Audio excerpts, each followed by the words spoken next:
I put my pins on every day, so I put my American flag on, and I remind myself that I live in the best country in the world, and if you disagree, you can leave.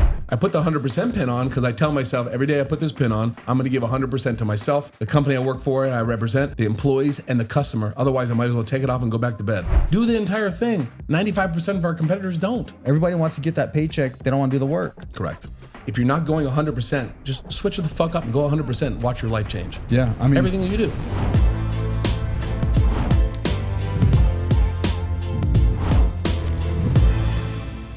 All right, so what's going on, everybody? So on today's podcast, we have none other than Andy Hobaica. What's up, bro? What up, man? I'm excited to be here. Thanks for having me. It's an honor to have you, man. You're killing it. You're on all kinds of podcasts. You're running podcasts. You're doing a lot of social media stuff.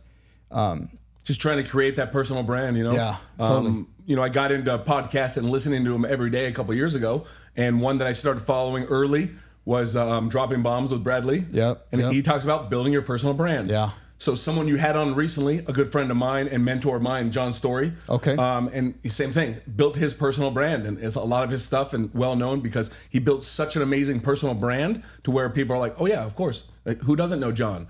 That's what I wanted. So 3-4 years ago, collaborated a little bit with John and other entrepreneur friends, and I was like, it's time to stop bullshitting and just get to it. Yeah. And I listened to, I think it was the episode when Brad had Gary Vee on. It was that, like, whole fighting back and forth because they didn't agree on a lot of stuff. Of course. And him and Gary agreed on one thing. They're like, oh my God, we agree finally. It was the thought of, hey, stop fucking around. Can I cuss? Yeah. Okay, I'm just making sure. Stop fucking around and just do it. So you're afraid how you're gonna look on a video? Just fucking post it. Yeah, post it. Just get it on there. So yeah, the first, if you go back a couple years, pretty shitty videos where I didn't know what I was doing. There was no words at the bottom. There was no captions. That's everybody. And then it just blows up and you get really used to it. And then one podcast leads to the next. And then people will randomly hit me up. Man, I love your fucking energy. Will you come on mine? Yeah. I'm not going to say no. Yeah. Free content. And then you never know what's going to happen when you meet someone new. No, it's the relationship. That's what I like about it. Hosting these is building new relationships, getting to meet people like yourself. Mm-hmm. The personal brand is huge, right? The same thing. I think we've been doing this probably a year and a half now, and it's just about letting people know who I am. And then with the guest, obviously people know who you are. Not everybody, but more people will get to know who you are. Love it. And sometimes we have young entrepreneurs, and not a lot of people know who they are. So it's like some exposure, some more exposure. Everybody's getting exposure here. Of course. And we're giving some nuggets. You know what I mean? Oh no! So my favorite thing about podcasts, if I can add value to someone's life that's watching, or someone listens to it, and I can add value. And they get back to you, shoot you a DM. Hey, I heard you on, Chris's podcast. What you said here was amazing. Oh, dude, it makes my day. The value added is crucial, and people don't take that serious enough. And like you said, you listen to a lot of podcasts. So do I. It's like I listen to those podcasts to get value, to gain a different perspective, to learn something new. To, maybe you didn't learn from someone else who's already done it. It's so much easier when they tell you the wrongs and the rights and the do's and the don'ts, versus you going out there and doing all those things, causing havoc, getting debt you don't need, wasting 10, 15, 20 years you didn't need to waste, all those things, right? It's crazy. When there's people killing it, giving you the playbook. You know what I mean? How about instead of making the mistakes, learn from the people that have been through it? Yeah. And then with this podcast, so then now like you go out there, you're meeting people, you build these great relationships, like you said, with John's story. John was on here. He had, what does he have, a Ferrari or Lamborghini? Lamborghini, yeah. Something. I don't know. Something really cool. No, John does really well, man. He's killing it in the space of, some people try to do it. John does it. He's amazing at it. He's one of the best in the world, if not the best. If you ask him, he'll say he's the best. But at the end of the day, he is a badass. I know a few people that try to do what he does, and I've seen them teach, and it's just not there. John's real because he has done real estate. He has done the mortgages. He has done pretty much everything, and he knows the space really well. He's been doing it for a while. So all he's trying to do is add little, nuggets to people's lives. And that's what he does with his coaching and stuff like that. And I've kind of framed, so I have a coaching business as well. It's very minimal to where if 100 people hit me up, I'll probably take on 5 because I have a full-time job, but I love helping people, and the people that are willing to put in the work, then I would love mentoring those people. And that's what I advertise. But this is what John does for a living every day. He's jumping on calls and he's like, no, don't do that. Try it this way. This way works. And then changes that person's life, just that one little nugget. Totally. Dude, five people, you're coaching 5 people. That's pretty good, though. I'm coaching 6 at the moment. Yeah, that's really well because early mornings. I want to get into that, coaching, consulting. We built a decent sized business and stuff like that, been through a lot. So I got something to offer. Correct. You know, so I'm headed that direction. So you're way ahead of me. You're 6 times ahead of me. I got tired of seeing these gurus saying, "Well, double your sales numbers in 6 months or your money back." I'm like, okay, I haven't made it, but it's coming. I'll release a video that'll basically say, like, kind of funny, hey, I'm taking a select few. You can have 30, 40 people come on. I'm gonna pick 2 of you. The thing is if someone really wants it and I can see that you really want it and you're gonna succeed and actually listen to me, I'll think about mentoring you. But the thing is I don't need the money. I just want to help people. Yeah. Now I was doing it for a while for free. And dude, I was coaching 3 or 4 people throughout the world that I'd meet at a convention. And my pop said, hey, I know you love helping people, but you're moving towards, like, you're doing a lot of stuff. He's like, you're worth your time. Yeah. So put a dollar amount to it that's higher than you think that anyone will pay you. And the people that pay that will show up, because if someone pays you $1,000 for a couple coaching calls, they're going to show up to the meeting. Yeah. Versus you say, hey, dude, next Wednesday, let's jump on a Zoom. I'd love to help you. And they don't show up to the fucking meeting because something more important came up. There's no value added to it. There's no accountability that they actually just, like, come and waste your time. Yeah, there's no skin in the game. I go to the gym at 4 a.m. every single day. I'm up at 3:15. I go to the gym. I get off. I'll rush home sometimes. I'm like, oh, shit, I have a 5:45 coaching call. It's a real coaching call. If I had to rush home and do that right before work and I was rushing and doing all that stuff, and then they decided not to come because something happened and they didn't have to pay for it and there was no, nothing bad happening out of it, it was going to be like, what the fuck am I wasting my time for? I just want to help this person. Yeah. So when you attach a little money to it, they become accountable, and then you actually feel like you can just unload information and hopefully they just duplicate. And that's where I'm at, is watching other people do the coaching, consulting, and stuff like that. And I give so many people free advice. Not to say I'm just a big old expert, but what I've done in my life, and if they can get something, but it gets to a point where I'm giving a lot of information, and then they start digging, like, where it gets a little like it took me 10 years to figure that out, guy. Correct.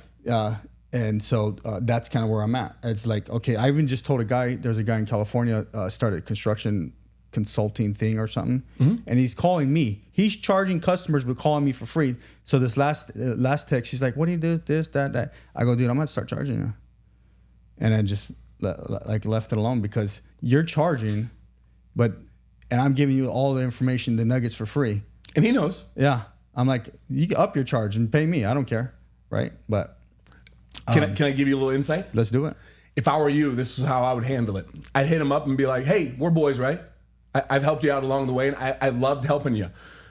I've started a new part of my business. I opened up an LLC, Chris Coaching, whatever the fuck you want to call it, CC, right? Yeah. Come up with something catchy and say, I want to help you how I've helped you, but on steroids. I have so much value. I can make your life better, and I guarantee I'll get some from you as well. Yeah, you're going to be my first client, so you'll be the one telling people if I did a good job or not, and whether I can actually even coach people. So I'd love for you to be my first client, and that's why I'm only going to charge you this much, because everyone past that, it's going to be triple that. But you can be the starter of my program, because, dude, you think I've given you a lot of value? Haven't even fucking started yet. Yeah. See, I love that sales pitch, guys.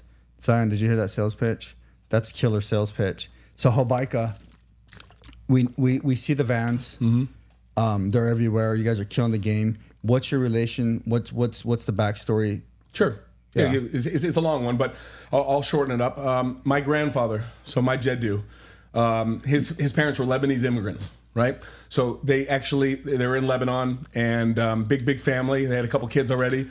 Wanted to, go for their American dream. So let's start coming across the United States. So back in the day, you couldn't jump on a plane or jump on a train and get there in a week. It took months. You weren't walking across the border? It took, exactly. You weren't just jumping the fences, digging tunnels. Oh, boy. That's a whole nother conversation, we'll Chris. Get there. Yeah. So, so they're coming over, and my grandfather was actually born in Cuba on the way to the United States.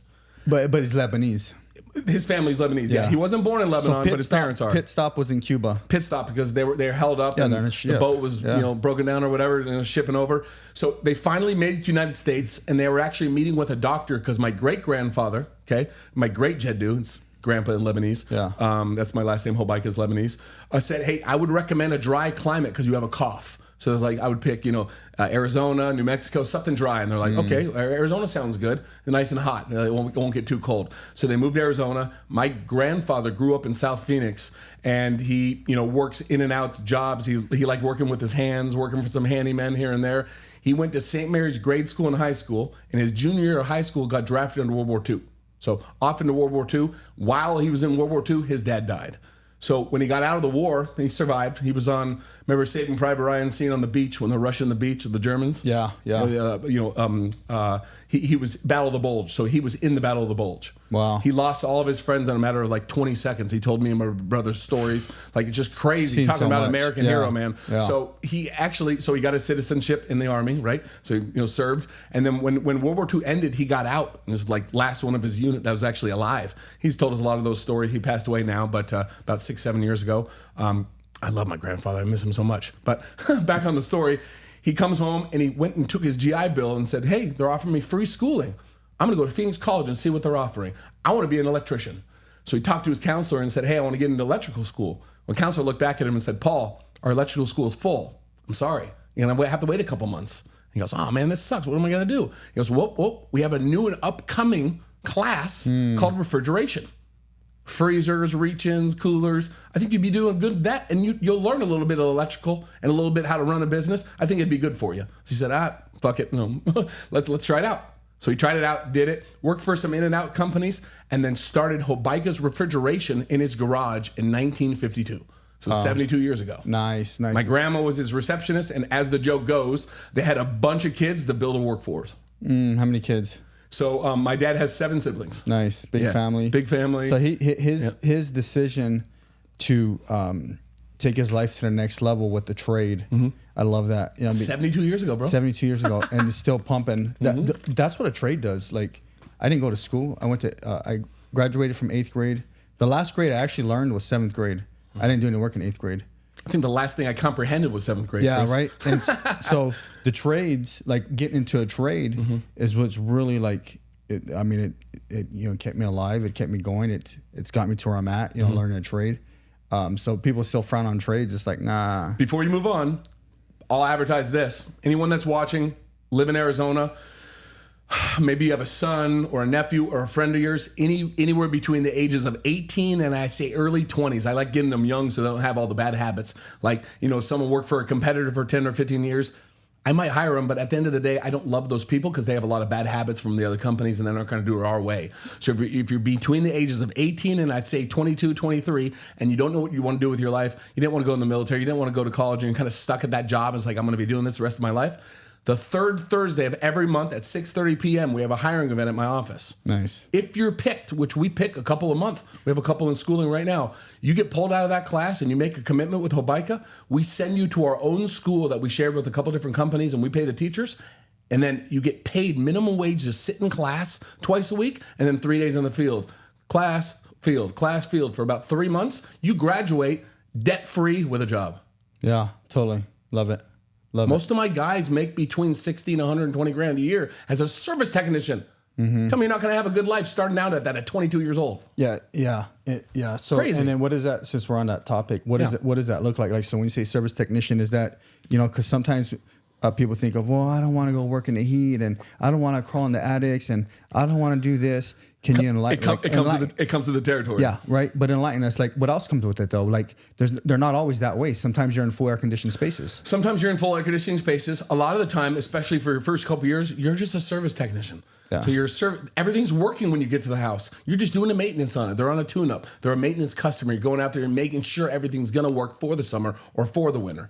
Then obviously, as you succeed in your career and you keep moving up, you're going to be in hot attics, hot roofs. Yeah, because you're now installing. But tell me this. Tell me another job that you can get free schooling, graduate, have a full-time job with a guaranteed hourly rate of 60 to 120 grand a year without going to college and without having to put up with a little bit of heat or hard work. You're not going to. There's far and few. And not only that is there's air conditioning schools here that charge you like 25 grand. More than that. Oh yeah, whatever. My main competitor, I won't even say the name. They're good. I actually went to school there at nighttime when I was getting my thing, but back in the day, it's expensive. Excuse me. Like 70, 80 grand when you're done with the 90 day process or whatever. And you're still only starting at a normal apprentice wage. Correct. Maybe $20 or $22, maybe. Whatever. You know. We start between 18 and 25, depending. That's what I mean. Yeah. But then, dude, my techs and installers have a wide range of money they can make for extra stuff, for spiffs, bonuses, all that kind of stuff. To where I have some guys that are just killing the game and they're in their early 20s. Dude, I know a really good young guy, but he's 24. Is he too old? Nope. Bring him on in. But he works for a company. I don't care. I think you'll like this guy. We'll see. We'll see how his attitude is. That's hardcore. So whether you have experience or not, if you have a good attitude, you can smile, you can talk to someone, you can make eye contact. We can help with that. But as long as you have that attitude, like you want to help and not sell, and you want to take care of the customer, we'll teach you everything else. Dude, I believe in that too. Like character over experience. Chris, what's the most powerful saying that I've said 100 times on podcasts? Yeah.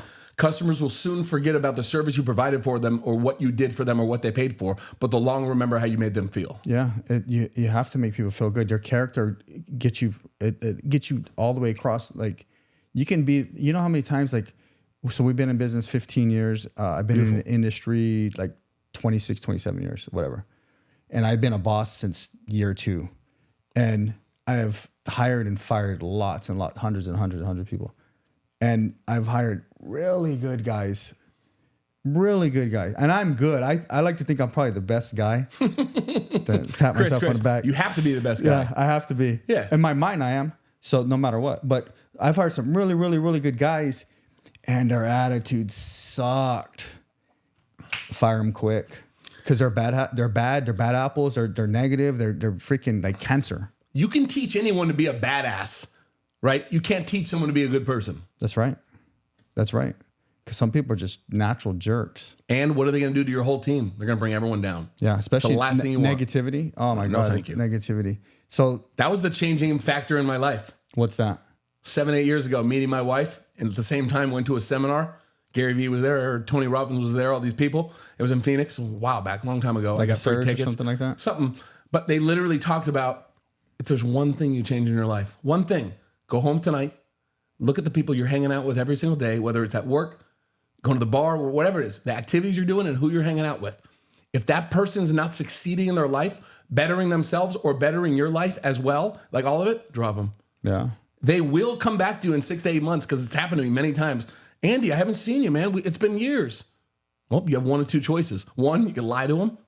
Or two, you can be a good friend and say, to be honest, man, hanging out with you and so-and-so, Tyler, Jim, all you guys do is talk shit all the time. And I had to move my life up, so I had to get rid of the negativity. I'd love to hang out again if you've changed. Yeah. You're going to either motivate that person or piss them off. Yeah. But you don't need the negativity in your life. No. I mean, and when they find the light, they'll realize that you were just telling them the truth and trying to help out. I mean, there's a saying, like your character, your life, everything is going to portray the 5 closest people around you, And so, like you said, and if as a leader, if you're not bringing up your team, there's an issue.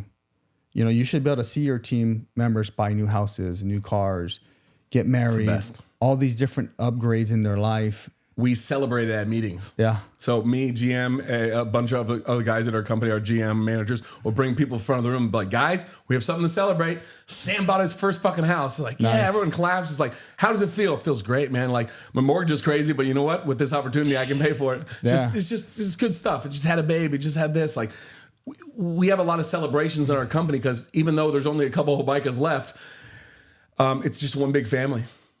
Yeah, that's good. Culture. The culture is huge. Culture's huge. We kill it in culture. Yeah. No, I know you guys do, man. I'll bring you over to my office. You'll be blown away. As a service, I don't have a service company. We're contractor based, Got it. But to be good in the service industry, you have to have a good culture because like you've probably hired people in the past or something else, whatever it is, and their attitude sucks, or they drive up in a piece of crap vehicle, like hand spray painted name on it, or they just look like dog meat, and you're like, am I supposed to let you work inside my house? I got one for you, Chris. You ready? Yeah. This is a good one, man. Your employees are gonna hate me, or future employees. That's cool.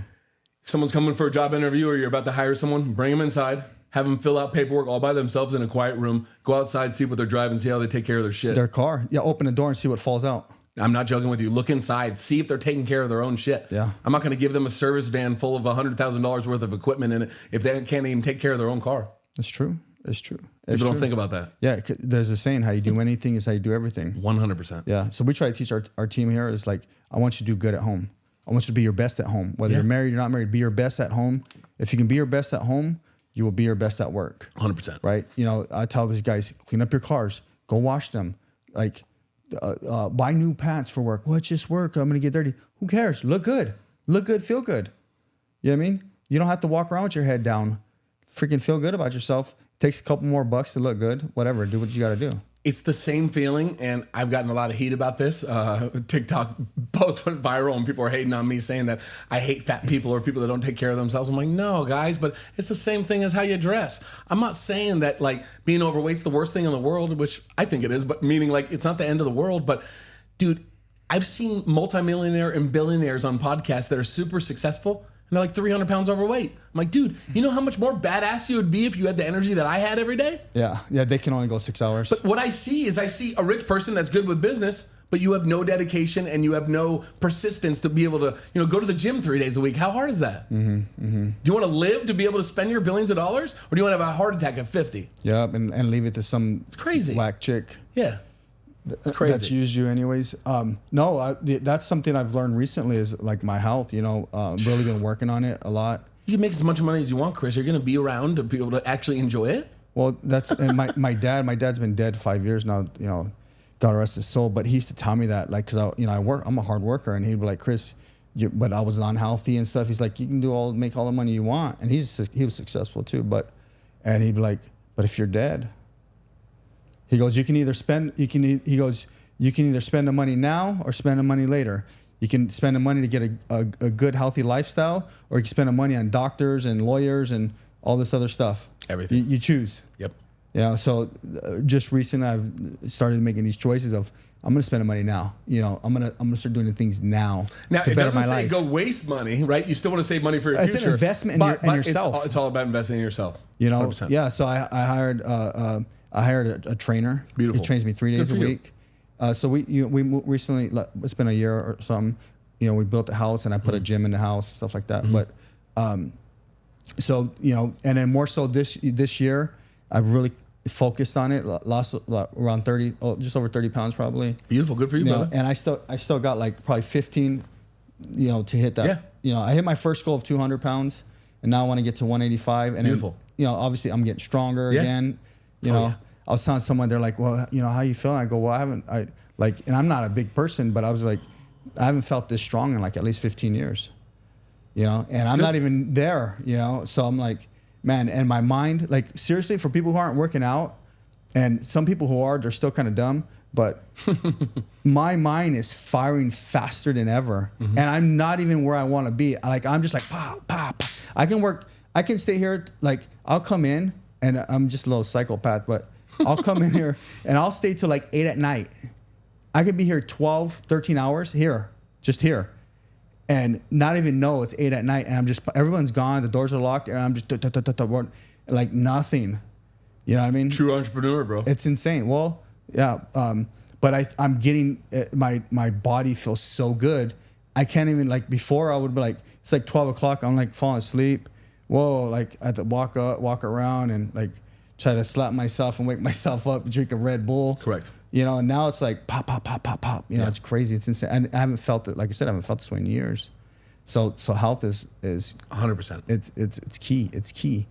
I see a lot of guys that are doing really well, and then I see what they're eating on a daily basis. I'm like, what the fuck? Yeah, dude. I limited like portion control. Everybody's tripping out on me because I would eat like 3 plates.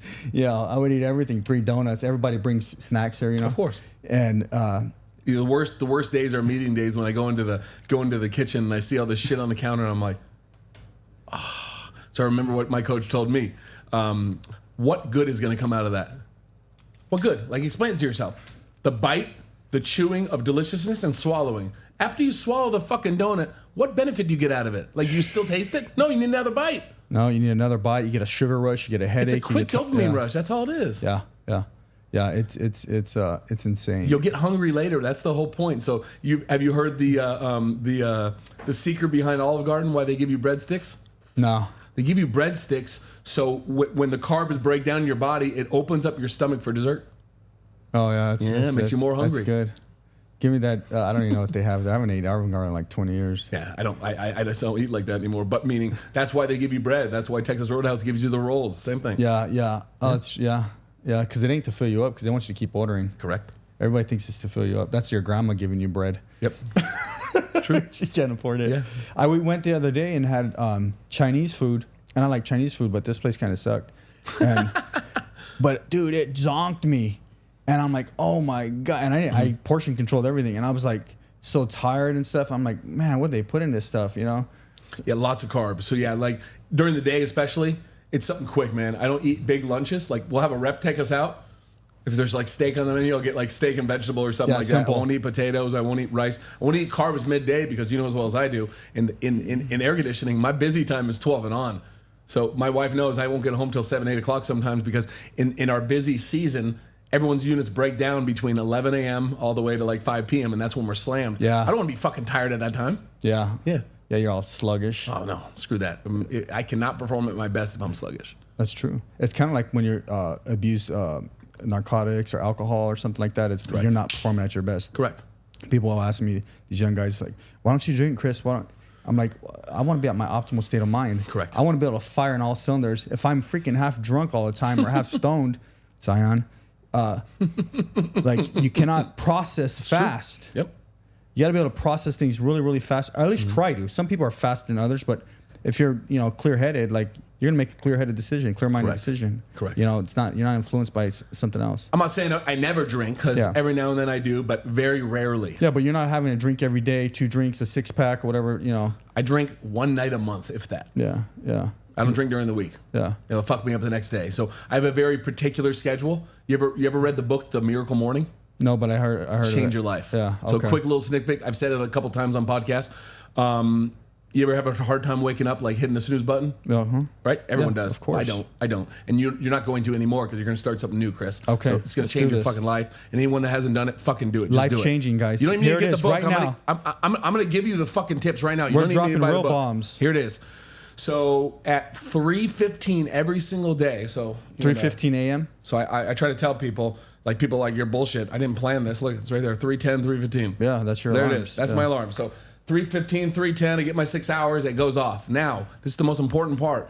Put your phone on your dresser or in your bathroom, so you actually have to get out of bed and touch the phone. Yeah, instead of just kind of... Correct. You'll walk over there and actually have a motion of, I'm getting up now, walking over to my phone, right? Next to your phone, you're going to have a 32-ounce glass of room temperature water. You're going to down the water. Most of the time you're sleepy and you're tired because you're dehydrated, Chris. You haven't drank any water in 6 to 8 hours. You need water. So you down the water and then make yourself say, you know what? I'm going in. I'm going to go wash my face and brush my teeth. Yeah, you're already up. So you go over, brush your teeth, wash your face, try to go back to bed after that. I hope you're going to brush your teeth and wash your face. Exactly. Try to go to bed after that.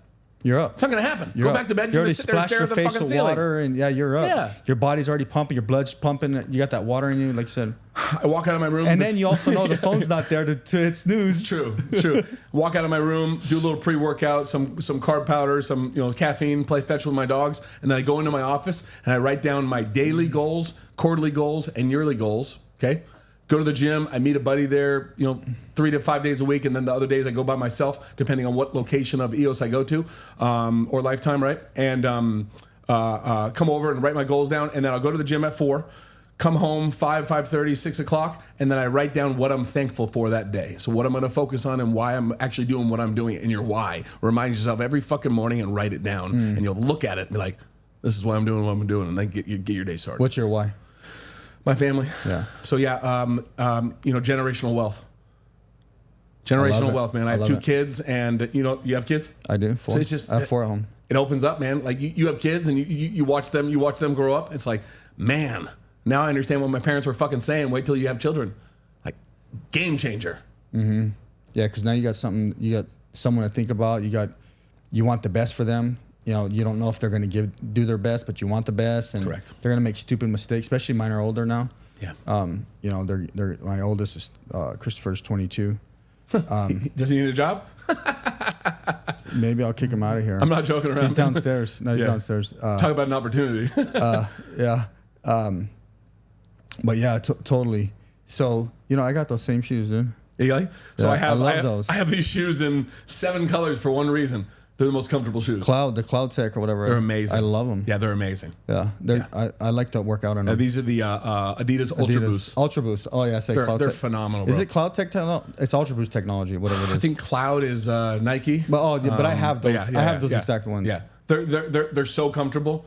I go through 4 pairs a year at work instead of wearing a work boot because, dude, work boots just hurt my feet. I like being comfy. Well, you don't need to be on a commercial job site. Correct. Yeah. I still go on roofs. I go in attics, do all that kind of stuff. But man, I have to be comfortable. Yeah. Yeah. What cops always say, it's all about comfortable footwear. Yeah. I don't know. So going back to the Hobaica, your grandfather started it, comes over, kills it, learns it, starts the company in his house. They start popping out kids left and right, getting the workforce, and your dad, all those siblings were all involved. Were all of them involved? Or? At one time, the girls were in the office answering phones.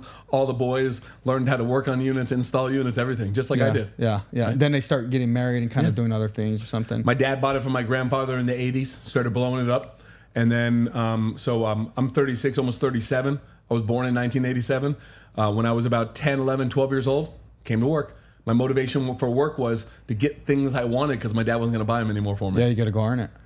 Here's $30 for a pair of shoes. You want that $70 pair of shoes? You're going to pay for the rest. Yeah, you go earn it. Where the fuck am I getting that money? So before I worked for my dad, we mowed lawns, we'd paper routes, babysitting dogs. Like me and my brother have been hustlers since day one, right? So like all day long, they do those chocolate bars at school. I'd win every fucking year because I was just on and on and on, always hustling, always selling myself, always putting a smile on your face, how my dad taught us, and just hustling my ass off. And then my dad says, hey, you're going to be 12 next year.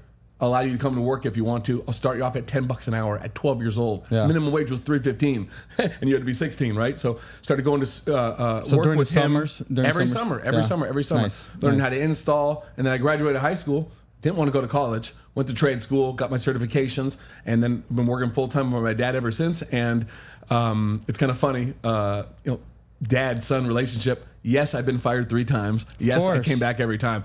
Working for my dad growing up was horrible, bro. Because at the end of the day, if something happened, it's my fault. No, I'm the same way with my son. Oh my God, bro. I'm hard on him. I'm hardest on him than probably. But now that he doesn't oversee me personally, because I'm in sales, I'm not an actual technician. You're like, I'm not getting fired. No. He's not on top of me anymore. Yeah, it feels great. We're best friends now, but man, well, because they're bumping heads. You love them, of course. You love them. I mean, my son loves me, but you're bumping heads, and it's just. Yeah. The dynamics of family and business, it's extremely hard. A lot of people don't do it. I love it. Even if there's arguments and stuff, I still love it. Sticking with it made me a better person. People are like, Andy, your work ethic is crazy. I'm like, it's my dad Lou. Yeah. So your dad bought it from his dad. Correct. None of the other siblings are involved. Or they Unfortunately, they all worked here at one time, but no one else was. Dude, I have 37 cousins. I'm the only one here. That's insane. I know. They all worked here over the years. They just didn't want to work their way up. Even my brother, man. Well, trust me. So my brother Dan installed, was a technician as well, just the same as me, had the same opportunity. He went a different route. He's doing very well for himself. My brother's a badass. So my brother went to college. He was more of a school person. He liked the school. He got out with his business degree, went and got his master's. Professional. He worked for a couple commercial real estate companies, and actually decided he didn't like it, but he loved sales, so he got into payroll sales with ADP. Within 4 years, my brother was the top ADP salesperson in the entire Southwest region, right? So like killing the game, making more money than he knows what to do with. He got picked up by a company that was called Ultimate Software at the time. Now it's EKG, still works there. Ultimate Software came up to him and said, Dan, we want you. They brought him to a lunch. They had him sit down next to the window. They pulled up in all their supercars, and they come in. They're like, we want you. And he's like, it sounds like a great opportunity, but I have a no-compete. They're like, we don't care. We're going to pay for it all. So they paid for the lawyer, the no-compete fees, everything. They bought him out of his freaking contract. Yeah. And he's been there ever since. And I had lunch with my brother, a week and a half ago? Their year end, actual business year ends in about, I think 3 weeks. He's the top sales guy at the entire company. Nice. Making more money than he even knows what to do with, but his family as well. He actually has his 4th child on the way. Yeah. I think due date's in a month. Good decision for him. Yeah, huge. It's like I said, it's hard working with family. It's super hard because you're fighting all the time. Everybody's competitive. Everybody's fighting. No one agrees with no one. Everyone's right. But my brother, as well as a lot of my cousins, just wanted to go into sales. It's like, you got to know how to do it first. Yeah, you got to learn. And I got my stripes, man, because I worked in service and install for 14 years. You stuck it out. Yeah. But what's up? You stuck it out. Oh, yeah, stuck it out. And when customers say, Andy, I have this really hot room, or Andy, I'm trying to figure this out, or Andy, why does it do this? Why does the unit make this noise? 99% of the people that I go up against on a daily basis, including the company that's outside, all these companies, it's a sales guy. He used to sell cars. Now he learned a little bit. What company are you talking about that's outside? I don't badmouth anyone, Chris. Oh, man. I don't badmouth anyone. I always learn, if you have nothing good to say, Chris, don't say it at all. Yeah. Line from my father. So I have nothing good to say, but at the same time, you're bad, bro. So at the same time, lost my train of thought. I don't know. Damn it. At the same time, who cares? Yeah. Anyways, so you're so salespeople. Yeah. They used to sell cars, or they used to sell internet, or for Cox or whatever, and now they're selling air conditioning because they're a salesperson. Me and my team, anyone that's on the sales team, you have 5+ years of field experience. So when someone asks you that question, you give them an educated answer to take care of the problem instead of just take a guess and sell them crap they don't need. It's true. It's when you have. We deal with a lot of general contractors and stuff, and I'm pretty decent at this because I started from the bottom in the field. And so say we work with general contractors, right? You kind of know like the kids that went to school and they're telling you what to do. They don't know nothing about nothing.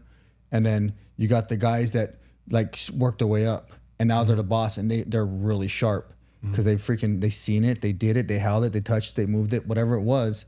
Like you're saying, it's learning that experience is crucial. Everybody wants to get that paycheck. They don't want to do the work. Correct. That's like, go start at the bottom and a 5-year plan. 5-year plan, you're making good money. You can either do 5-year plan and make $25 an hour, then $26 an hour, $27 an hour, like that. Or you do a 5-year plan and start at say $20 an hour and maybe be making 90 when you're done with your 5th year. Correct. So it's like the choices we make, what we put in is what we're going to get out. As well, man, my calling card and actually is the topic of my discussion at Service World, Service Nation. I'm actually giving a little breakout session here in Florida in about a month. Nice. For Service World, all the service companies. Long story short is stop selling, start helping. That's my saying for my talk. And we try to lead our entire company like that because if you come in and a customer gives you an idea and says, the unit's doing this or it's doing that, you can sell them a bunch of shit or replace the unit, or you can take care of the problem and show the customer you're taking care of the problem and actually listening to their concerns and taking care of their issue and listening to them, and they'll become a customer for life. Yeah. So taking care of the problem, it says like, so you're saying, hey, okay, let's role play. Sure. So I'm Mr. Jones. Hey, Andy, my air conditioner is just not blowing cold air. Okay. I don't know what's wrong with it. It's kicking on, kicking off. It's not blowing cold air. It's actually blowing hot air. I mean, can you guys fix this? Yeah, so Chris, anything's fixable. It just all determines at the end if the repair's worth it, if the system's got more life in it, how old it is, the condition, the refrigerant it uses. But we'll go over all that, Chris. And actually what we're going to do is me and the technician are going to go outside, okay? We're going to diagnose the whole thing, find the problem, and then when we find the problem, we're going to videotape it and show you what the problem is. So you don't have to get on the roof with us. We'll take a video showing you we're actually here, show the front of your house, and show you the problem of it actually happening. Then we'll come down and give you options. We always give a repair versus replacement if the system is super old, or maybe it's just a nice, easy fix and you get a couple more years out of it. We're just trying to create a relationship. And to be honest, Mr. Jones, is if you fall in love with Hobaica, I know when you go to replace that system, who you're going to call because we took care of you for the last couple of years of your system's life. Yeah, definitely going to call it the Ghostbusters, bro. No, I like it because you're giving them options. That's one. We want to give our customer options, right? But at the same time, you want to let them know like, the reality of the situation. Hey, you have an old unit. It's 18 years old now. It's broken 3 times. Do you want to keep putting money into this, or do you want to just pay the $8,000 right now and replace this thing and have it for another 18 years? Correct. But you have to give them both options. So we never say you have to replace it. Be like, yeah, you know what? The compressor's dead. It's a $4,000 compressor, or you have a $10,000 unit, whatever it is. At the end of the day, they could do the $4,000 and maybe we'll get it by for a couple more years. But is that really worth the investment? If you're moving in a month, it might be, but if you're going to be living there for the next 10 to 12 years, I would highly recommend replacing it. But here's both options. What would you like to do? Yeah. I like that because there's some of your competition. I know some of these guys, they just want to replace. I agree. There's one guy that I won't say his name, but he will only replace. And I'm like, how do you do because I have a buddy that's at a small AC, has a small AC company. And the reason why I know is I met him years ago and he came to my house. And we had a freestanding, what's the part, the furnace part, what's it called? Yeah, your furnace, your air handler. Air handler, right? Mm-hmm. And so it was leaking. And he came in, and so I called one guy, he's like, I got to replace the whole thing, blah, blah, blah, blah. This guy came in, that's how I met him, and he soldered it.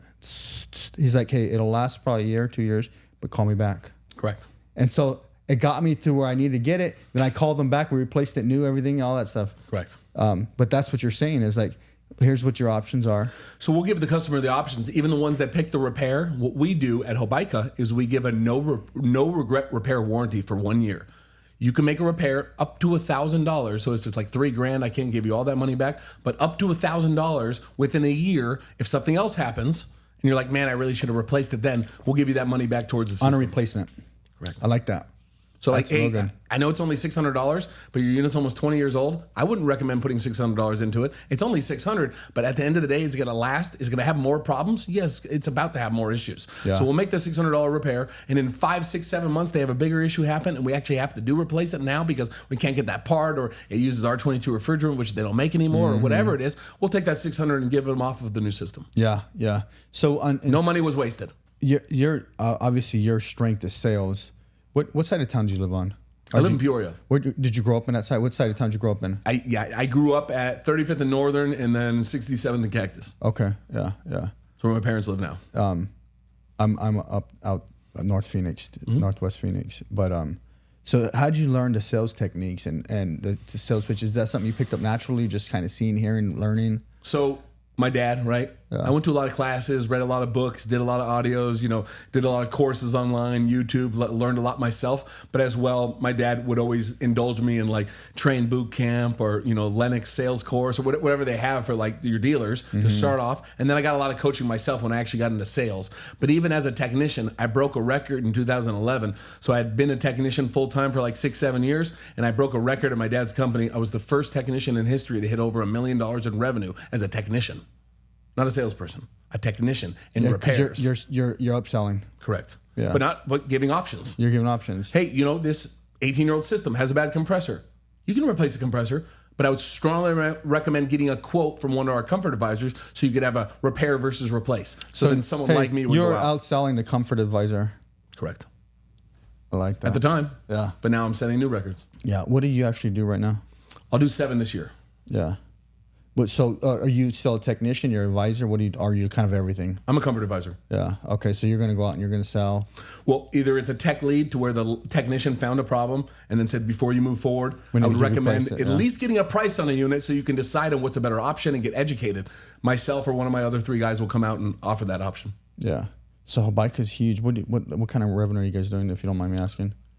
We'll probably do 35 this year. It's not bad. Yeah. That's not bad. It's really good. Yeah. That's huge. Like we're growing slowly. We can't get enough trucks. Well, and not only that is you need the right manpower. Anybody can grow fast. Like people always say, "Oh, could you double?" Yeah, I could double. Correct. I can't double my force. I can't double my leaders. Correct. Not that fast. I can double and get in trouble. Yeah. You start losing money rapidly. Most companies. Yeah, you start losing money rapidly. I mean, I went through it. Fast growth. You're not ready for it. You don't have the leadership, the structure, the infrastructure, right? So you're all over on sales, man. That's pretty good. You're coaching, you're consulting, and so you're speaking at events as well. Yeah, I've done 5 so far. Last year I spoke at Service Nation again, and then I spoke at Pantheon. But this year they have me highlighting a highlighted group. So I don't know, maybe 1,000 people in the room, but basically just showing how to stop selling and start helping. So how can you make a best friend relationship with a customer you've never met before and they're brand new, calling you off the streets because they're getting 5 quotes? What are you going to do differently than the other 4 guys? Yeah. Do you think that too many people, whether it's service industry or any other industry, just want to go for that quick buck and don't actually is it they don't think about the customer? Do you think that like hurts them real bad in the end? Hardcore. Especially some of these other companies, right? You know how many times I've been to a customer's house and I'll be like, "Hey, Chris, before we get started, do you mind if we sit at the kitchen table?" They literally are like, "What do you mean? You want me to show you the equipment?" Because that's what the last 3 guys did. Yeah. Actually, no, I want to sit down with you first, find out actually what you want. Yeah. So do you actually want to replace this thing? Yeah, man, it's 20 years old. It's dead. Okay, cool. The other company diagnosed it. Do you want to get a free second opinion? We can look at it to make sure it's dead. We can do that first. But while we're doing that, let's say it is dead. We're going to replace it.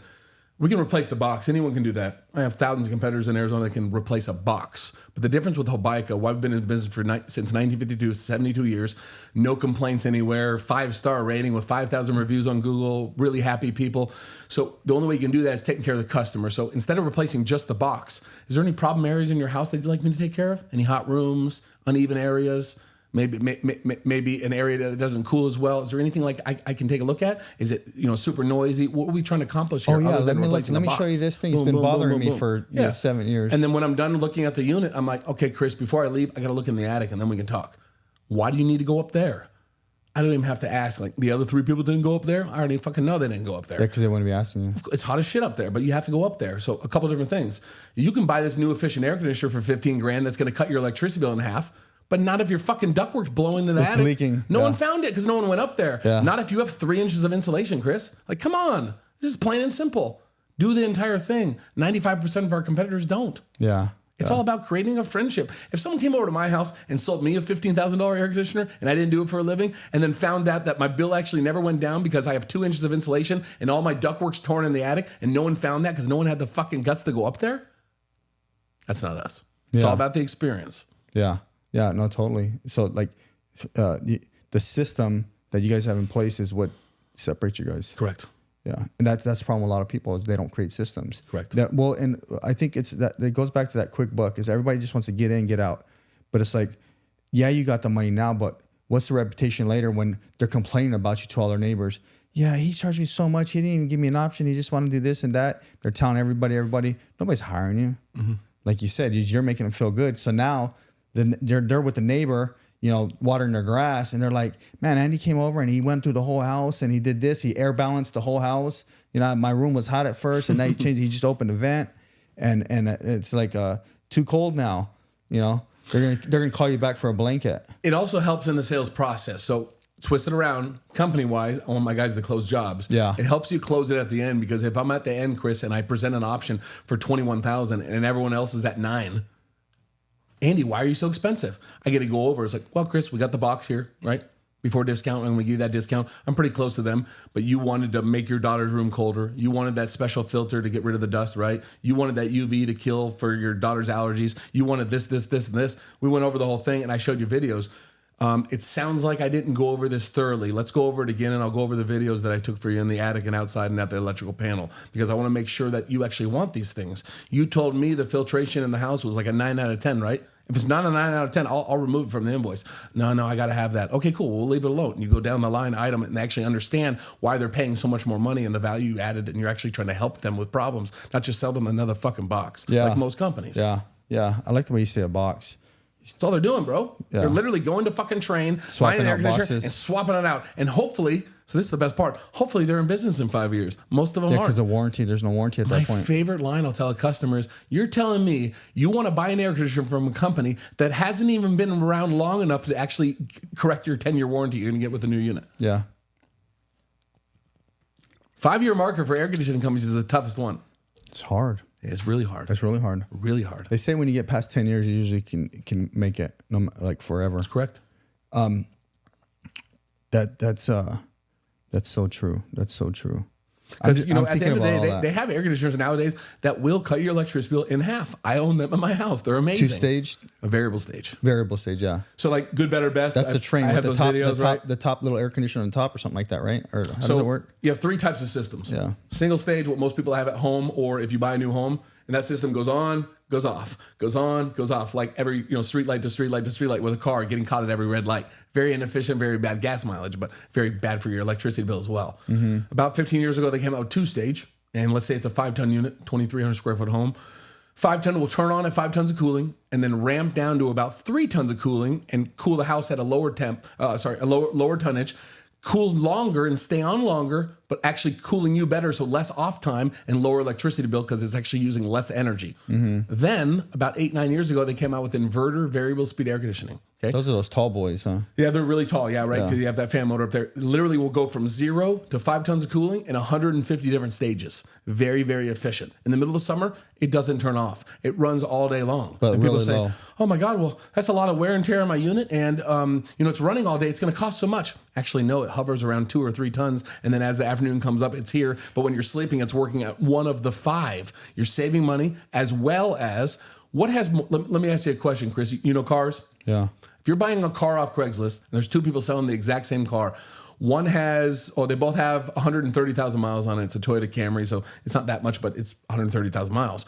One just says, "I'm selling my car. Here's some specs on it." The other one says, This is a freeway car. I drove it to California and back for 5 years, and I have the receipts to prove it. What car has more wear and tear? The other car. The other car. The freeway one doesn't have wear and tear on the brakes, the transmission, the rear end, and everything. You know what it's been through. Yeah. You know what you're getting. Correct. Like, right up front. But it's not a true 130,000 miles. Yeah. It's like 3/4 of that, because at the end of the day, you can take 25 to 30% away because nothing was used on the freeway when they were on cruise control the entire life. Yeah. Yeah. No, it's true. I think that's crucial, is we need to know what we're getting ourselves into. Correct. Hey, so question, because we're in the AC thing, and I'm a builder. I think about stuff, and I'm super busy. Do you guys do, like, when your service, I'm thinking about my house actually right now. Do you guys go and change air filters and stuff? Is that like, do you do that? Like, just that only? So we'll I'm just, trying. Hey, I'm at a stage where I'm trying to piece out everything that I do and get rid of it. So we do yearly and biannual, checks, so where we'll come out before each season. Coming every month, you can pay for it. It's just, I don't think it's worth your time. I would recommend upgrading the filtration system to where the filter lasts at least 6 months, like I have at home. It's just like a better filter or something? 6-inch filter. They last 6 to 8 months in your home. Will that fit in a thing? You have to install it. So you have to install an actual cabinet underneath the system. Oh, by the handler, by the air handler? Correct. And so in the attic. Sometimes they'll fit in your ceiling, but most of the time. So because I was looking at doing a better filtration system, and it was another piece because we got trained. Mm-hmm. It was a whole nother box. It's like $1,500 just for that. Like, correct. Yeah.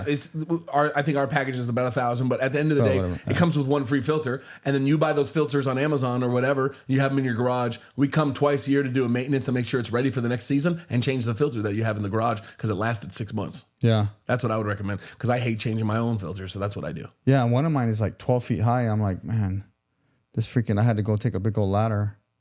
Then you don't change them. If you don't change them enough, your air shuts. They also make a step-down filter, Chris. It's an easier way of what I'm doing. You don't have to actually buy the cabinet.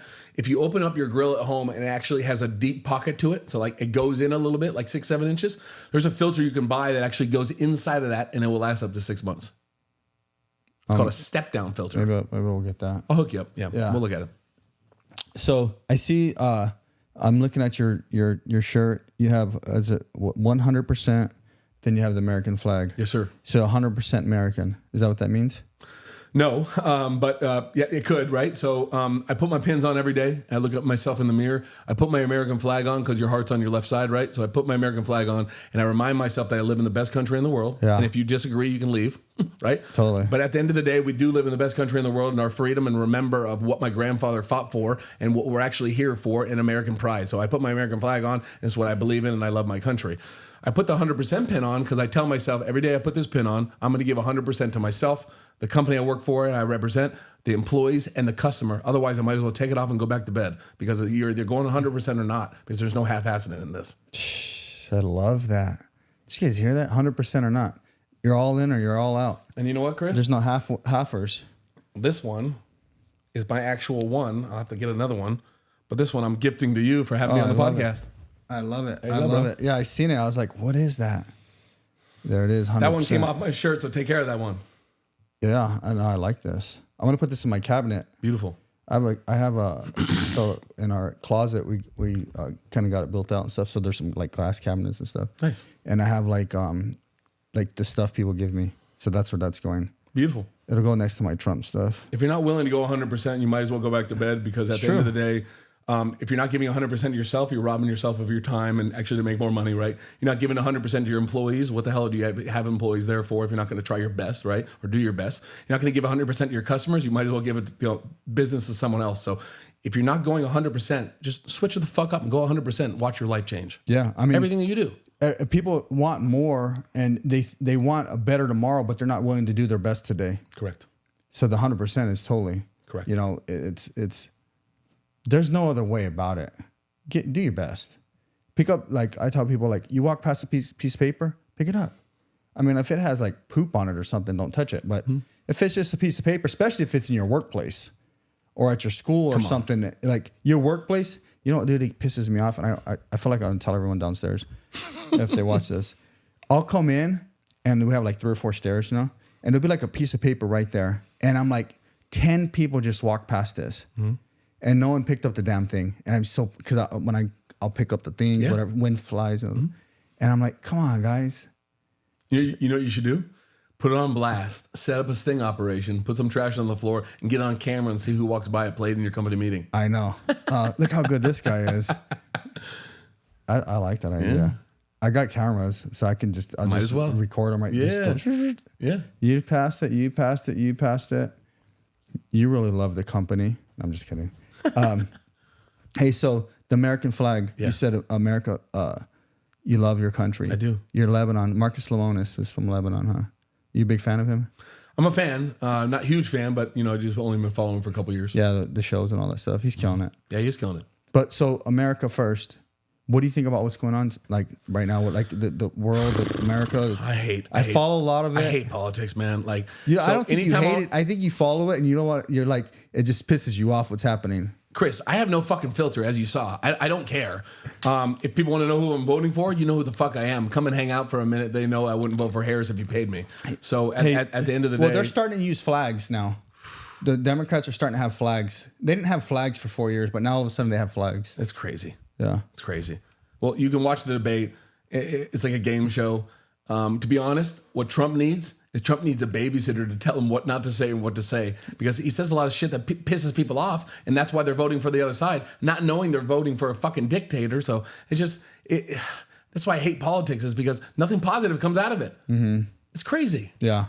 But would I love another great economy like we had 4 or 5 years ago? Yeah, that'd be great. And how old are your kids again? So little, man. I have a 4-year-old and a 2-year-old. Yeah. So you think, like I tell people all the time, mm-hmm. and if you guys don't want to watch me ever again, it's fine. I don't care. But so right now we look at what's happening in the United States, not even the world, right? Mm-hmm. The United States. You have like a lot of the LGBT, ABC stuff going on. You have the schools pushing different agendas, mm-hmm. whether it's unisex bathrooms, and I'm like, all you have to do is say, do you have a kid or a grandkid, and do you want your little daughter or granddaughter in the restroom and a grown man comes in? Like, is that not common sense, or is that? I mean, am I foolish? You would think so. Yeah, it's like what Joe Rogan says. He says, if you want to be transgender and you want to identify, great, have fun. Just don't interrupt my life, because I'll tell you right now, if I see my daughter walk into the fucking gym locker room at her school and then a guy follows her, I'm going into the bathroom. Yeah, I'm gonna end it right there. Sorry, but that's a dad thing. Yeah. Hello. If you're gonna mess up my environment, it's on. Yes. Yeah, like it's like 100%. Hey, stay in your space, stay in my space. I have a few employees that maybe identify, or past employees that maybe identify as something. Do what makes you happy, bro. I don't fucking care. Just don't interrupt my life. Yeah. Where it goes too far is you have to call me this, or you have to say this. Actually, no, I don't. I can do whatever I want. This is America. Yeah. But I'm also not going to judge you. Leave you alone. Do whatever the fuck you want. Just don't expect me to go down to the level to where I have to do things that make you feel better. Yeah. No, what makes me feel better is doing 100 fucking push-ups. So I'll call you a girl, go down and give me my push-ups. Yeah. No, that's mean. Well, that's what you're doing to me, man. Yeah. Leave me alone. Yeah. Do you think it's double standard though? Like, so like you said, is you can't go and judge someone, say, for getting a sex change or whatever they're doing, but yet they can push their judgment on you. It's a huge double standard. It's a huge double standard. And do you worry about that with your kids? Oh, hardcore. But they ain't going to go to any schools that provide that crap. Yeah. I would homeschool my kids before allowing them to go to that. So we're actually looking into a school for my daughter. It's right down the street from my house, but it's a legacy, right? We've had some friends send their kids there. They don't follow any of that bullshit. Is that the white ones? The white ones, yeah. But they don't follow any of that. No. None of that. Yeah, they're private. They can do whatever the fuck they want. They don't have to follow the Great Hearts system. Great Hearts is a good one too. Yeah, it's a great one. Bases, legacy, Great Hearts bases, they're all good. Yeah. No, you can't. Like these public schools suck, man. If they made that mandatory for all schools, my kids would not be in school. They would be at home with their own teacher. Like, I'm not putting them through that. Yeah, it's crazy because it's like the kids. Yeah, it's grooming. The kids already have enough to have to deal with their peers. You know, trying to be cool or trying to be fast or whatever they're trying to do. Be pretty if they're a girl, whatever. You know, they're already trying to figure that whole thing out. Then you go and put these sex change things and this weird stuff on them, or, you know, or you take something from them. Like, I remember, like, because we you know, I voted for Trump the first time. That's the first time I ever voted because I have a felony. I was able to get my rights back. Got it. And then voted for Trump the second time. I'll vote for him again. But like my daughter would tell me like she wasn't even allowed to talk about Trump. And when they had like say she did an essay or something and it talked about church, because we're heavy in church. The teachers were like, don't you're not allowed to say that report, like just different things. Like, come on, guys, like, are you serious? You know, you're gonna control the narrative, you know, and you're gonna try to change someone's life and pull them away from their household. You know what I mean? It's insane. It's crazy. It is. I mean, I'm against all of it. You're against all of it? 100%. Yeah. What about and I won't bring it to work. Someone wants to talk about it, great. Talk about it outside of work. Yeah. This is how we're going to do things. Yeah. It's like the whole mask thing, like all this bullshit with COVID, right? Was it a real virus? Yeah. Was it as bad as everyone thought? No. And they fucking proved it. But at work, like at my office, in the building, you didn't want to wear a mask? Great. You wanted to wear one? Great. That's how now, we were. If a customer asks you to put a fucking mask on and is giving you business, put a fucking mask on. You have to. Be respectful. We'll do it today. There's still some scared people. But at the end of the day, the customer is paying me to pay you to be there. Wear a mask if they want you to. But otherwise than that, you can do whatever the fuck you want, because I'm not going to force my employees to be able to have to wear masks and all that bullshit that I didn't believe in. Yeah. That was insane. We can talk about that for 3 hours. Yeah, I mean, don't get me depressed here. I'm in a good mood, Chris. Yeah. No. It's true. It's insane. It goes back to the narratives. Like, yeah, people got sick. I got sick. People have died. Yes, but still, what's the actual narrative? What's the, you know, it's the agenda that's being pushed. And so us, like, I think as leaders, we have to. That's why I kind of talk about it, because it's like, and I try to tell young people that don't understand is, you got to really know what kind of life you want to live. Not only today, but in 40 years. Mm-hmm. How do you want your kids? Zion, if you have kids, how do you want them to live?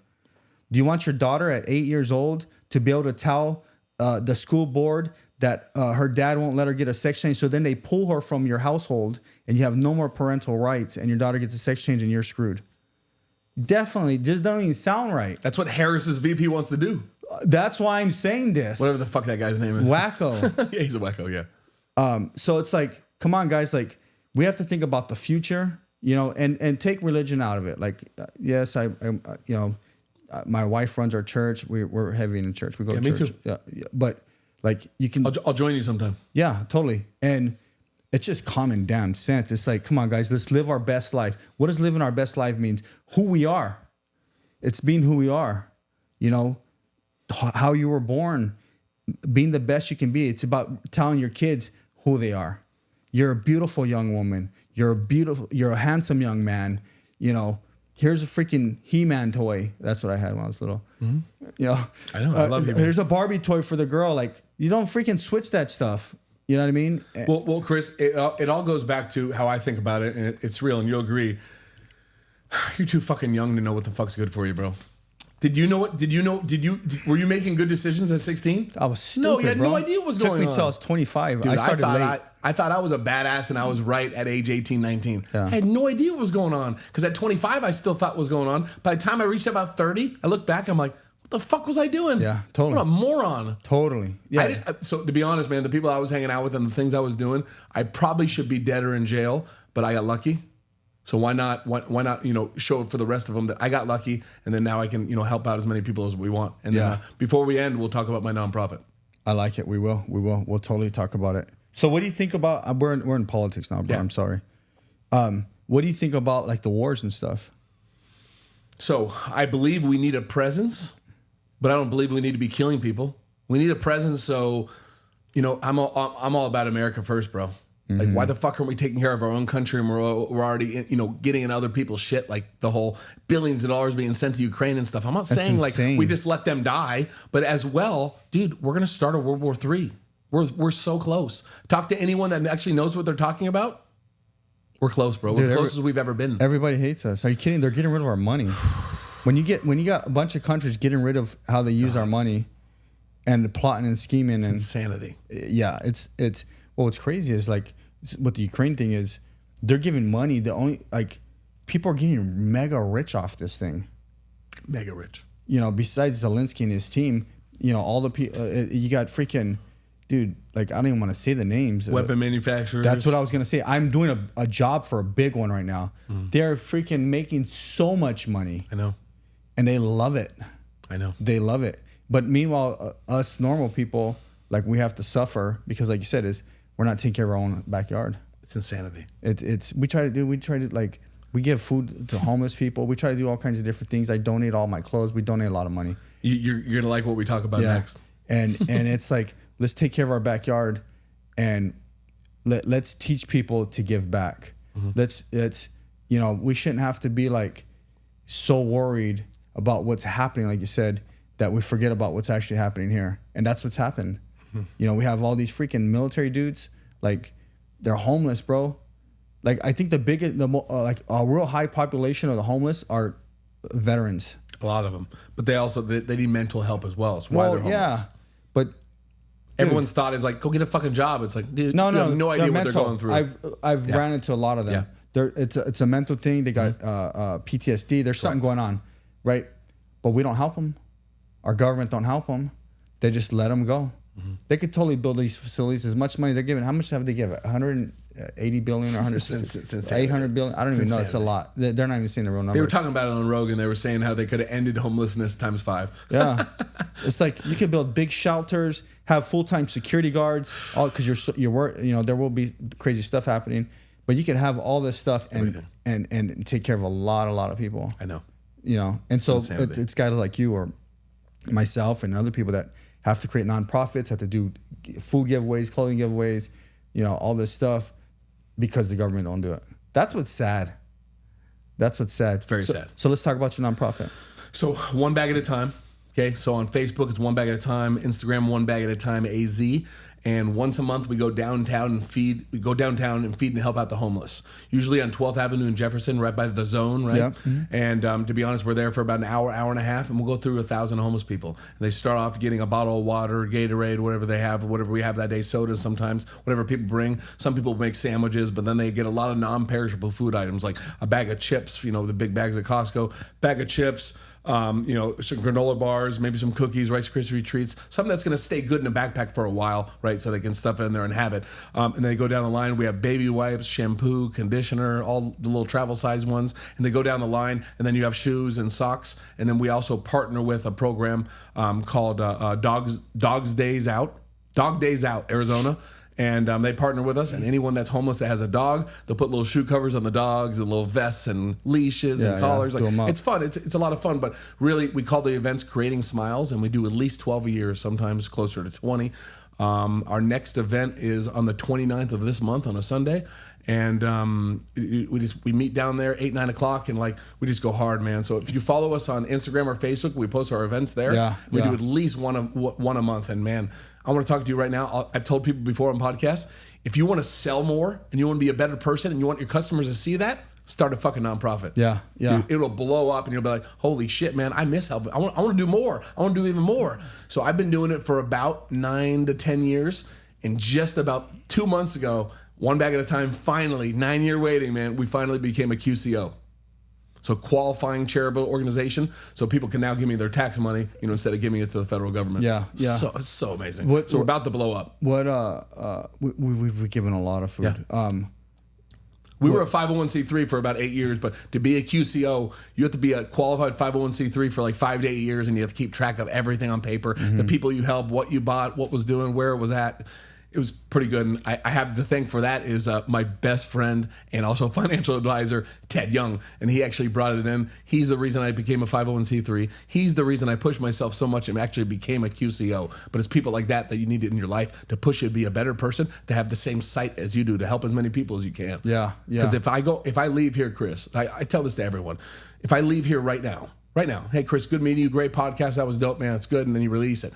I leave here and I go get hit by a drunk driver and I die. What are you going to say about me? How the podcast went? You've only known me for a couple hours. What are you going to say about me? That's what I care about. What are people going to say at your fucking funeral? Yeah. If it's not what you like, then change it the fuck up. It's time. Yep. That's what I want to remember. What are you working with any distribution organizations? We've had people donate for us, but recently when we became a QCO, dude, it was in the middle of my busy season, so I haven't even taken advantage of it yet. We probably can introduce you to some of these guys. It'd be amazing. Yeah. Anyone that wants to get involved. Yeah, we would go to the Zone. We actually had a full-time guy, and we kind of parted ways with him about 3 months ago. So we got to relaunch this again. But we would go to 2 different areas every week. Beautiful. And so we would I would store everything here. Beautiful. like everything. Store everything at Hobaica. Like pallets of food, freezers and refrigerators full of food. So we can. I'm pretty sure we can. I'll tell you all the organizations. Be phenomenal. Yeah, love it. You'll be able to walk in there and just grab pellets. At the end, dude, literally have your family come out to one of the events. It's very orchestrated. No, I'm gonna go. So we start church right now. We're starting later. Oh, good. Until October. Okay. So if you're at like 9 or 10, yeah, I'll be there. This next one on the 29th is gonna be at 9 a.m. We start setting up at 8:30. Yeah. And dude, it's orchestrated and it's organized because of my wife. Yeah, I married my wife, and she actually came into my nonprofit and goes, "What the fuck? Like, this is so unorganized." So she took over, and it's organized, and you get shit done, and it's all perfect because my wife Pearl, freaking. If it wasn't for my wife, I wouldn't be the person I am. Tables, you have tents, canopies, everything. Yeah. Okay, it's fun. Water stations, everything. Yeah, it's amazing. So we'll get 50 to 60 volunteers every time we go. People bring their kids. It's so much fun, bro. So, yeah, I'm gonna go. I'll get you in contact with one especially. Beautiful. And then, well, it's an actual QCO, so they can get the write off. It's not just a 501c3. Yeah. No. Yeah. They'll give it to you either way. Love it. Either way. But it's a win-win when you're a QCO because they can actually get rid of a lot of their money and bullshit. Yeah, and you can eventually, as a QCO, you can be a distributor as well eventually if you start, because now you'll be able to get stuff from the big organizations, the big food. Oh, it's gonna blow up. To be honest, man, it was a side gig for the longest time. You're gonna need a warehouse, bro. Love eventually, doing it, and it'll all get there. Yeah. Yeah. Yeah, well, where I can see, all get there. I'm hearing it in your heart. I can like. There's nothing I love doing more, Chris. If I didn't have to worry about money, that's all I would be doing. Yeah. Not worried about money, but I am addicted to success, and I love pushing myself. And to be at the end of the day, just like what is it, Leonardo DiCaprio in famous movie, the one he's doing all the drugs and stuff. Oh, the Wolf of Wall Street. Yeah. I've been a rich man and I've been a poor man, and I pick rich every fucking time. Yeah, no, it's true. I'm not balling out of control, but I'm not hurting either. And life's much easier if you're already happy and then you get wealthy. Dude, I tell people that on a church stage, and I'll tell people, because you get religious people. The more money you make, the more you can give back. The more you can give back. And I'll tell people like, look, I make more money. I'll look at everybody like I help all you guys, but it's like I'm able to do that. Like I can boom, because and I'm not mega rich, but I'm doing okay.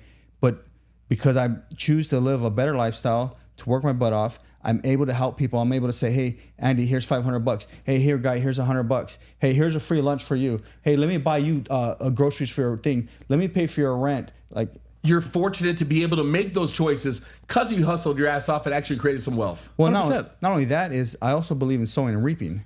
And I know if I sow, 100%. If I sow, it's going to grow. 100%. So that's the principle.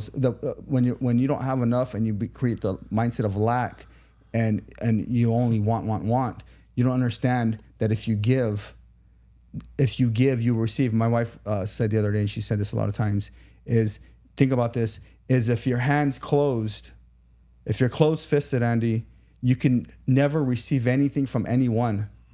And that's a greedy, impoverished mindset. But once you open the hand, not only does it release, but it opens for God to put back. I love it. You know what I mean? I love it. So I love it. This has been a great podcast, bro. It's amazing, bro. Like people ask me, like, will you be on my podcast? I'm not looking into it like, oh my God, you have the biggest podcast, biggest outreach. Dude, I get to meet a new person. Are you saying my podcast ain't the biggest? Did not say that. Oh, that's what you heard. Oh, okay.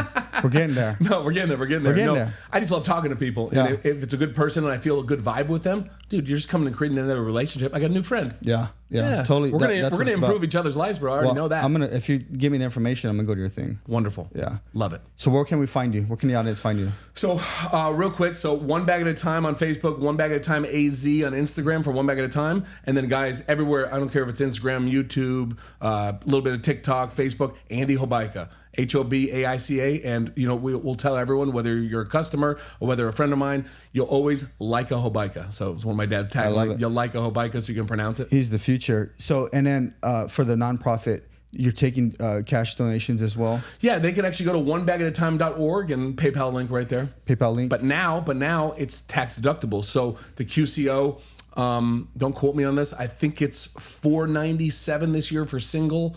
And then if you're joint with married, it's like $983. Yeah, but that's tax. That's coming back to you in your refund. Yeah. So you're not losing out. You're giving me money and you're getting a refund in your refund. Yeah. Like if you're getting money back, or if you're like me, you and I, and you owe, it'll be less that you owe. Yeah. So you're not really giving me money anything. You're just prepaying your actually owe or getting it back in your refund with the government. Yeah, guys. So go on his site, donate. Like if you're making money, you can totally donate. What I challenge everyone before you donate, I don't need the money. Like it always helps. Come to an event before you donate. Yeah. People will love it. They'll be like, holy shit, you do this every month? Sometimes twice a month. I had a lot of fun. My daughter loved it. Story. He brought his daughter like 5-6 times. Like it's a lot of fun. They get a lot out of it. And I guarantee if you bring your kids, they'll come home and they'll be so much more fortunate at home. Well, they start tripping out because they see all these different personalities out there. This is real. Yeah, and it's insane. And some people, like we said, some people have mental. There's something going on upstairs. Some people are drug addicts. Some people are lazy. You got all of it. You got everything going on.